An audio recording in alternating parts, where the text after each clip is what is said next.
rabbis of yesteryear. We're in the month of Kislev, Yud Gimel Kislev, the 13th of Kislev, marks the Hilula of a really great Turkish rabbi. His name was Rabbi David Amado Z'tl Libracha. He was born in English year 1777 and passed away in 1838.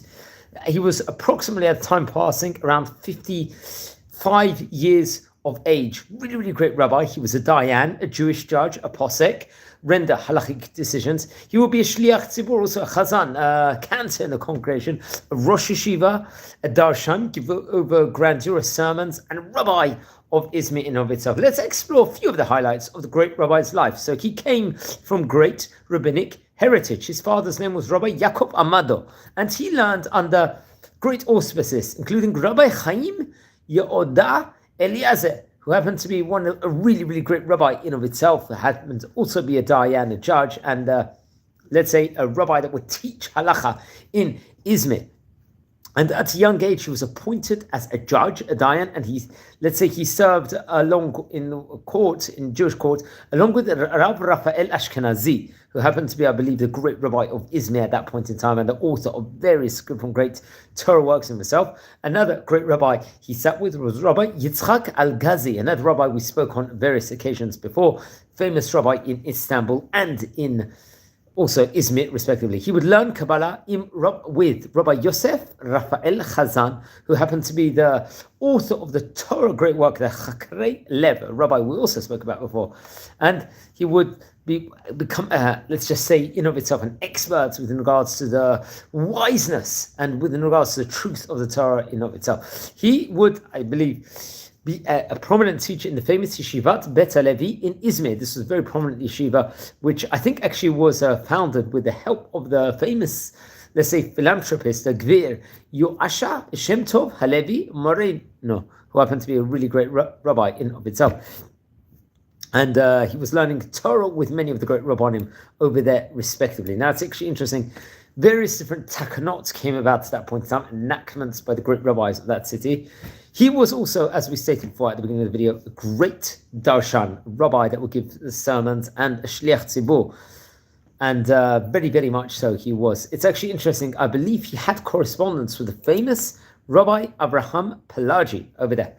He was, I believe he also testified to the greatness within regards to his, let's say, chazanut, brilliance actually was in himself. He was close with other great rabbanim also in Turkey at various stages of time, including the famous Rabbi Yitzchak Ardit, who happened to be another great rabbi over there. He happened to be himself, I think, author of the Torah work, the Yakar Ha'arach, and was one of the great rabbis of Aizmir, so he was close and learning with him various different points in time. And really at that point in time, we've said about the greatness of Turkey. It was, let's just say, the bastion of all the Sephardic countries, especially all the countries in the world within regards to Torah learning.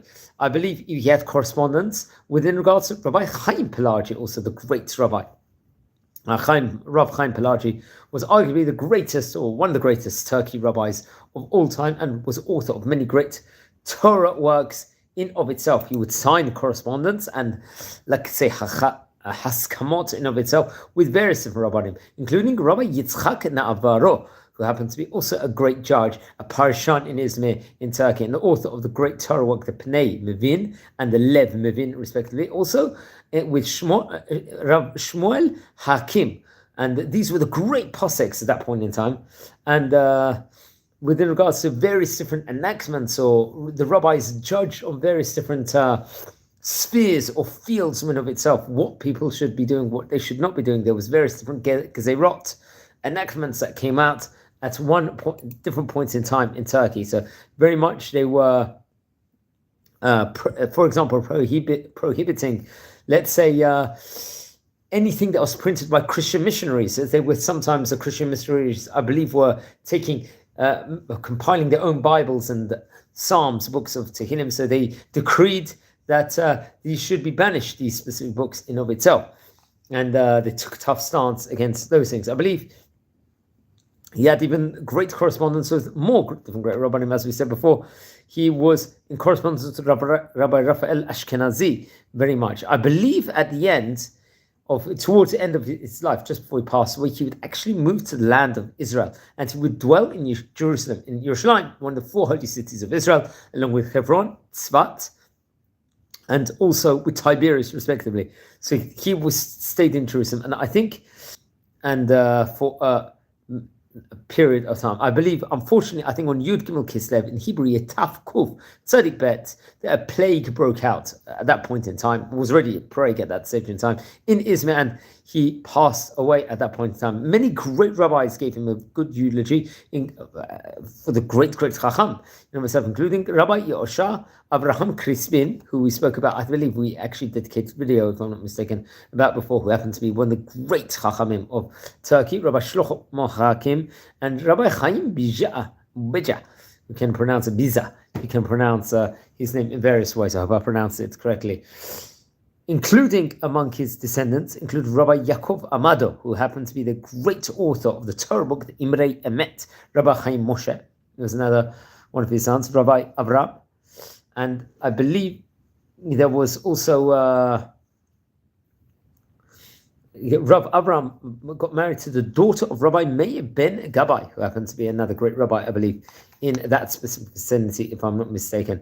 Now, among his Talmudim, we've spoken about a few of the Talmudim. He had great ones. Rabbi Chaim Yoshua Elazar Kohen Chamtzi. He would go on later on, I think, to become a head of a Jewish court in Haifa. Rabbi Chaim Meir Mizrahi will be the author of the Sefer Ben Harama. Rabbi Chaim Shonjol happened to be a great rabbi, the author of the Simcha Le'ish, another great rabbi in and of itself. Now, including among the Torah colossal works he wrote was Tehillah LeDavid, which I think was put into 2 different, let's say, chalakim at that stage in time.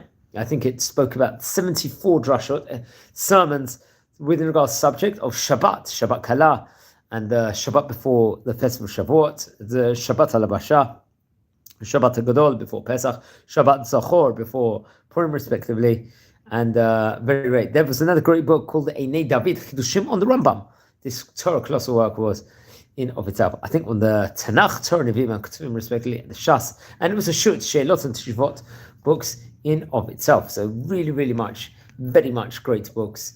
And he really was one of the great rabbis of Turkey in his specific time, who would move to make Aliyah to the land of Israel.